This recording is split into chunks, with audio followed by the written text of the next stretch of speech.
It was supposed to be just another elegant evening at one of Beverly Hills' most exclusive dining spots. A place where crystal chandeliers shimmered above white tablecloths, where vintage Bordeaux flowed like water, and where every guest was expected to match the glow of their surroundings. But no one in the room could have predicted that tonight, the greatest lesson in grace, humility, and quiet power would not come from the menu, nor from the high-profile clientele, but from a man who walked in wearing a wrinkled gray t-shirt and worn-out sneakers. He stepped through the glass doors slowly, deliberately. No entourage, no spotlight, just a towering presence, broad shoulders, calm eyes, and a quiet confidence that somehow made him more visible, even as he tried to blend. In Shaquille O'Neal, one of the most recognizable figures on the planet, chose not to announce himself. No flashy jewelry, no bodyguards, no reservation. He didn't come to be seen. He came to observe, to experience, and perhaps to test something. From the moment he entered, a subtle shift began in the atmosphere. Diners in silk gowns and sharp suits threw sideways glances. Whispers started rippling like small waves across a still pond. Some recognized him instantly, the NBA legend, businessman, philanthropist. Others simply saw a man who didn't belong in a place like this. But no one responded more visibly, more venomously than her Emma, a seasoned waitress at La Lumiere, known for her precision, her posture, and her perfectly tied bun. She carried herself like royalty, and in her mind, she wasn't just a server, she was a curator of elegance, a gatekeeper of class.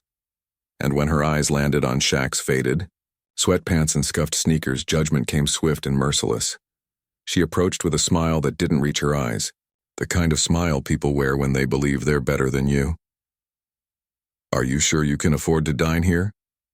Her words weren't whispered. They were a dagger dressed as a question, loud enough for nearby tables to hear, sharp enough to draw blood. But what came next didn't just silence the room, it shook its foundation. Shaq looked at her. Not with anger, not even with surprise. Just a calm, unbothered smile, a steady gaze that didn't flinch. "Yes," he said, gently. "I'd like to try dining here." He could have walked out, he could have snapped back, but instead, he chose stillness. And that's when it started. The quiet war. A war not of fists or fame, but of ego versus grace. Judgment versus dignity. A test not of status, but of character. What Emma didn't know, what no one knew, was that the man she tried to humiliate not only had the power to change her night, but to change her life. Because Shaquille O'Neal wasn't just here to eat, he owned the place. And before this night was over, La Lumiere would be remembered not for its food, not for its chandeliers, but for a lesson served cold, and a waitress who had no idea she was about to be humbled in front of everyone. Stay with us, because this story doesn't just feed your curiosity, it serves something much deeper. Respect. Emma didn't just escort Shaq to a table, she paraded him through the restaurant like a warning. Her heels clicked purposefully on the polished wood floor, every step louder than necessary, heads turning as they passed. La Lumiere glistened, under chandeliers, its walls echoing with soft jazz and refined laughter. Yet here was Shaq, being led like an outsider toward the restaurant's forgotten corner. She walked him past the glittering tables near the windows, past the central floor, where high-profile guests sipped wine beneath golden lights. She didn't stop until they reached the farthest seat near the kitchen, dim, slightly warmer, and close enough to hear the clatter of dishes and the muffled voice of a dishwasher singing off-key. It was deliberate. Emma turned with that same thin smile. "This spot," she said, placing the menu on the table with a dramatic thud, "should match your style perfectly." Her words cut deeper than the clink of porcelain. But Shaq, still seated like a mountain unmoved by the winds, nodded politely. "Thank you," he said, his voice soft. Around them, a silence bloomed. Diners exchanged glances. A young woman named Lisa, seated 2 tables away, frowned. "Did you hear that?" she whispered to her friend. "She's so rude." At a nearby table, Mr. Carter, a silver-haired man with a quiet elegance, raised his brow and took a sip of wine. "He's impressively composed," he murmured to his wife. "Most people would have walked out by now." But Shaq didn't walk out. He sat calmly, eyes taking in the room. The twinkling lights, the murmuring guests, the quiet tension growing like a string pulled too tight. Back at the host station, Emma leaned over to Jake, the young server at her side. "Let's see. How long he lasts," she smirked. "Probably didn't even check the prices before walking in." Jake hesitated, his eyes glancing toward the corner table. "Maybe he just wants to eat," he said. But Emma was already turning, pride in her stride. Minutes later, she returned to Shaq's table, holding the menu like a challenge. She leaned down slightly, voice sugar-coated with sarcasm. "Would you like me to explain the prices?" Her finger hovered over the most expensive item on the list. "This one's $350, our finest cut." Shaq didn't blink. He simply smiled. "I'll have the filet mignon Rossini." Emma faltered, just for a second. Then she recovered with a laugh too loud to be genuine. "Oh, really? Well, I hope you know how to appreciate it. That's not your everyday cheeseburger." More whispers. Diners glanced again, some frowned, some just watched. Shaq sat peacefully, unbothered. "Thank you," he replied. "I'm looking forward to it." Emma turned and walked off, but not before throwing one last jab over her shoulder. "Hope you enjoy this spot. Not everyone gets such a prime seat." And all around him, the judgment grew louder, not from Shaq, but from the room itself. Mr. Carter leaned closer to his wife. "He's not reacting because he's not here for dinner," he said. "He's here for something else." Lisa set down her glass. "If I were him, I would have said something already, but he knows something we don't." Jake, still at the host's stand, watched as Emma shook her head. "People like that," she whispered, "always pretending. Wait till he sees the bill." What she didn't know was that the bill would be the least surprising thing to come that night. Because Shaq's silence wasn't weakness. It was the calm before a revelation. The filet mignon Rossini wasn't ready yet, but Emma made no effort to update Shaq or offer him water like she did for every other guest. Instead, she pretended he didn't exist. She strutted through the room, attending to the well-dressed couples.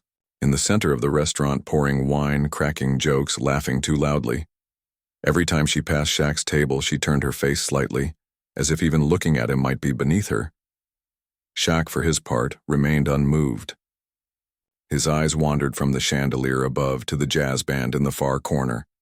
A soft saxophone tune floated through the room like a gentle memory. He closed his eyes briefly, appreciating the music. Then, without a word, he began clapping. Once, twice, 3 times. His large hands produced a warm, deliberate rhythm. The band noticed and smiled in return. Some diners followed his lead with light applause. Others turned to look again. There was something unsettling about how calmly this man carried himself, like he was in complete control of a room that didn't yet know it. Meanwhile, Jake couldn't stop watching. From behind the counter, he saw how long Emma was taking to serve the dish. 20 minutes had passed. No bread, no check-in, nothing. He leaned toward Emma and whispered, "Are you planning to drop off his plate anytime soon?" Emma scoffed. "He can wait. Let's see how fancy he feels after starving for an hour." Jake shook his head. "You're really enjoying this, aren't you?" "Excuse me?" she snapped, eyes narrowing. "You're not just doing your job. You're trying to humiliate him." Emma rolled her eyes. "He doesn't belong here, Jake. Look at him, that outfit, that fake composure. He's trying to prove something. And maybe he already has," Jake said quietly. "To everyone but you." Lisa had reached her limit. Watching from the side, she whispered angrily to her companion, "This is disgusting. She hasn't even brought him water. Who treats someone like this?" Her friend looked over, then back at Lisa. "I think he's waiting for something bigger, something we don't see yet." At the Carter table, Mrs. Carter frowned. This has gone too far. Mr. Carter didn't take his eyes off Shaq.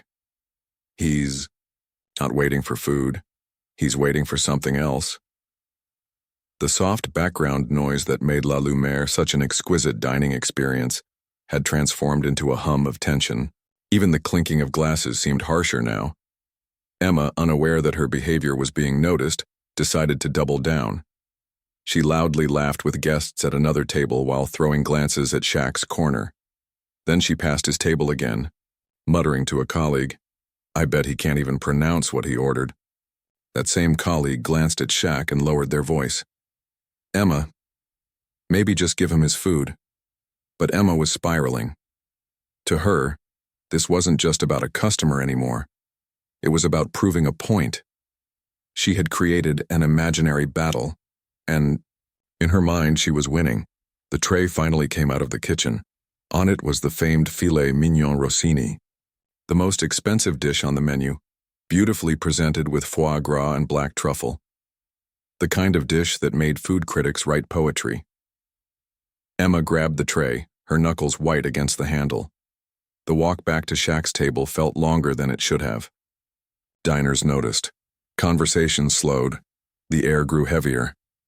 Emma's heels clicked again, echoing like a drum roll. She approached the table, her fake smile thinner than ever. Then, with a touch more force than necessary, she placed the plate in front of him. The dish clinked against the table. "This is what you ordered. I hope you can appreciate it," she said. Shaq looked at the food, then up at her. "It looks delicious, thank you." His voice was so warm, so sincere. It made her words sound even colder, but she wasn't done. She leaned down slightly, her tone sharp but sweet. "This dish is for connoisseurs. I'm guessing it's your first time?" Shaq smiled, unbothered. "Thank you for the advice." From across the room, Lisa stood up halfway from her seat, visibly angered. Her companion tugged her arm. "Not yet," he whispered. "Wait." Mr. Carter shook his head. "She's trying to break him, but he's not the one cracking." As Emma turned away, diners followed her with their eyes. Some shook their heads, some whispered, some just watched, waiting, bracing. What none of them knew was that this quiet storm was about to explode. And Emma, she was standing too close to the blast zone. The moment had finally arrived. Emma turned her back on Shaq's table, still clinging to a sense of superiority.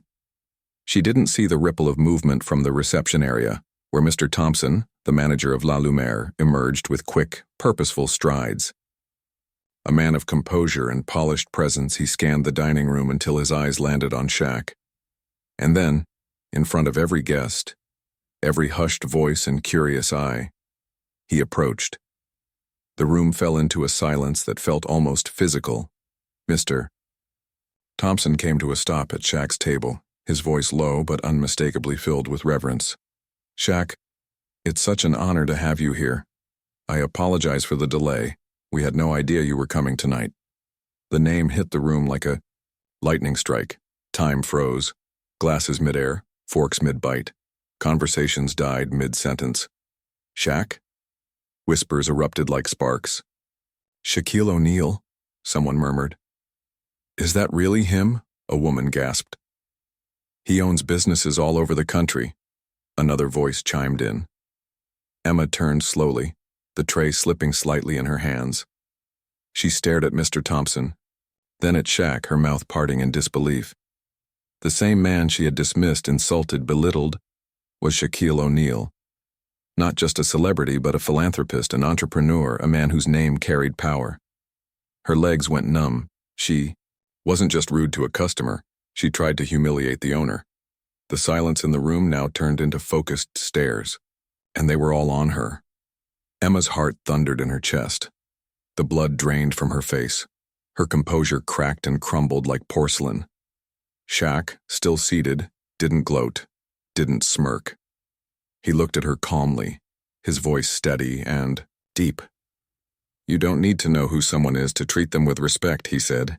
His words weren't loud, but they echoed through every corner of La Lumiere. Emma opened her mouth, but nothing came out. He continued, standing slowly now, his full height towering, his presence undeniable. Not because of his fame, but because of the weight of his dignity. Every person who walks through those doors, he said, turning to face the entire dining room, deserves to be treated with dignity. Not because of what they wear, not because of how much money they have, but because they're human. The room held its breath. Even the clink of silverware had stopped.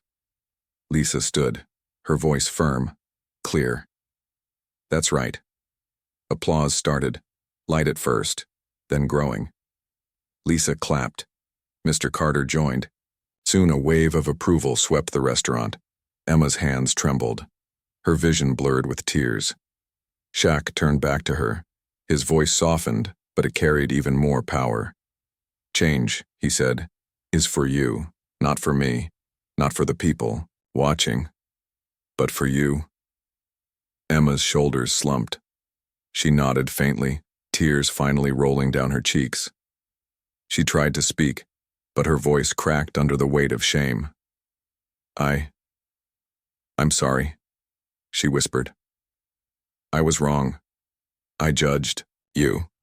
I judged others. I thought I knew better. Shaq stepped forward, offering no rebuke, just calm presence. It's never about how you start, he said. It's what you do when you realize you've been wrong. That's where growth begins. The applause had faded into reverent silence. Now, Mr. Thompson stepped forward, placing a hand on Emma's shoulder. We'll speak after your shift, he said gently. But the moment belonged to Shaq. He turned to the entire staff, motioning them to gather. Slowly, waiters and chefs emerged from behind the kitchen doors, forming a quiet circle. Emma stood at the edge. Shaq looked each of them in the eye. This restaurant isn't just about food, he said. It's about people. It's about the way we make them feel. A place like this should never make anyone feel small or invisible. He paused, letting his words settle. If we fail at that, we don't just lose a customer. We lose our soul. Some of the staff lowered their heads. Jake looked at Emma with quiet compassion. Mr. Thompson nodded slowly, visibly moved. Shaq looked, back toward the guests.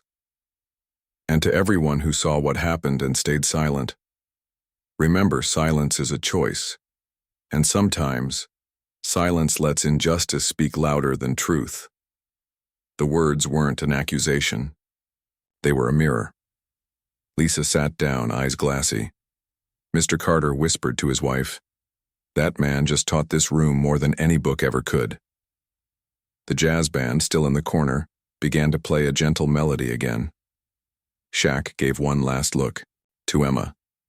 Respect lives in the small things. It dies in the quiet moments when we think no one is watching. He walked back to his seat, calm as ever, and resumed his meal. Not with entitlement, but with grace. The restaurant had changed. Not its lighting, not its decor, but something deeper. The culture.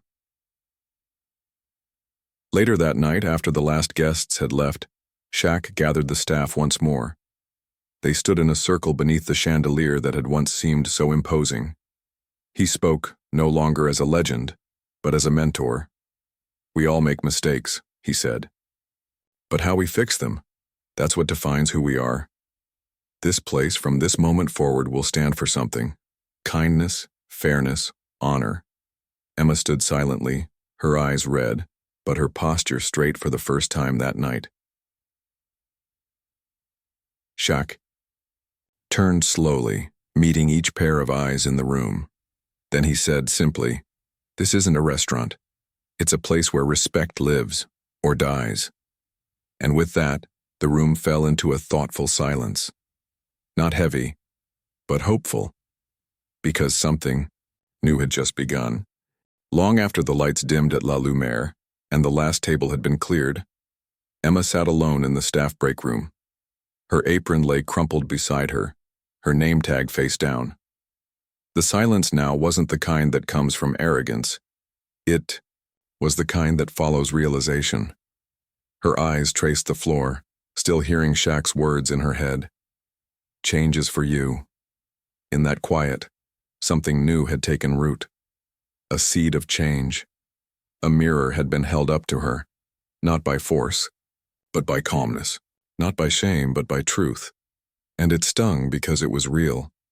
The same pride she once wore like armor had been peeled away in front of everyone. And what was left behind wasn't just vulnerability. It was a chance to grow, out in the dining area. Staff moved slowly, still absorbing what they'd witnessed. Jake wiped down a table with more care than usual. Mr. Thompson gave a nod of silent respect to a busboy he normally wouldn't have noticed. Something had shifted.